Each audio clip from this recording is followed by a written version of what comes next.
Bonjour à toutes et à tous, j'espère que vous allez bien et que tout se passe bien pour vous. Aujourd'hui, du coup, il y a la dame qui vient de me laisser son iPhone 11 là à l'instant.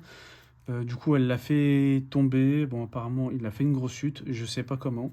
Et du coup, là, je vais tester, je vais voir ce qui se passe. Voir s'il y a de l'énergie qui passe à l'intérieur. Alors, il y a de l'énergie qui passe à l'intérieur, on va dire c'est bon signe. Ok, mais il n'y a pas de lumière, il n'y a pas de rétroéclairage, je sens pas que ça vibre. Peut-être qu'il n'y a plus de batterie. Donc du coup, bah, de toute façon, je vais tester et puis on va voir ce qui se passe.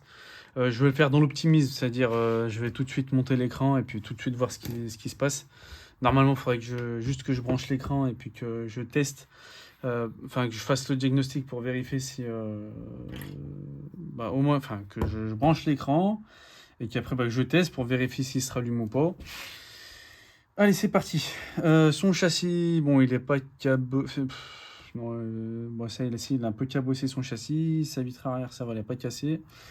Allez, c'est parti. Bon, c'est une dame, elle vient souvent réparer ses iPhones chez moi. Peut-être que c'était moi, je lui avais changé l'écran, je sais plus. Mais en tout cas, ça fait un petit moment qu'elle n'était pas vue, qu'elle n'était pas passée réparer ses téléphones. Hop, j'enlève les deux vis Pentalobe avec mon tournevis Torx. Je prends ma spatule de démontage, ici Zamo.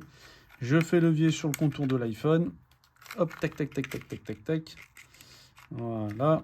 Une fois que j'ai fait levier pour le haut, je soulève le bas de l'écran. Et puis avec ma spatule, je viens faire levier sur le haut. Je mets l'écran à 90 degrés, on l'ouvre de la gauche vers la droite. Ok, c'était moi qui lui avais échangé l'écran. Tac, dans un premier temps, je déconnecte la nappe de la batterie. Pour ça, je dévisse les 3 vis Tri-Wing avec mon tournevis Tri-Wing. Et en tout cas, s'il y a de l'énergie qui passe à l'intérieur, on va dire c'est bon signe. Donc là, normalement, a priori, je dis bien a priori, il y a juste l'écran à changer. Après, il faudra vérifier les panic full, voir s'il n'y a pas de panic full.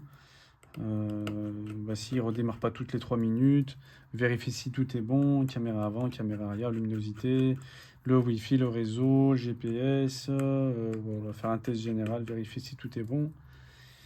Hop, voilà, j'enlève la plaque métallique qui maintient les deux nappes de l'écran ainsi que la nappe de l'écouteur interne. Je prends ma pince de précision en céramique non conductible pour éviter les courts-circuits. Je déconnecte les deux nappes de l'écran, la nappe de l'écouteur interne, le châssis, je le mets de côté et je vais venir récupérer l'écouteur interne, maintenu par une vis Tri-Wing et 3 vis cruciformes. Hop,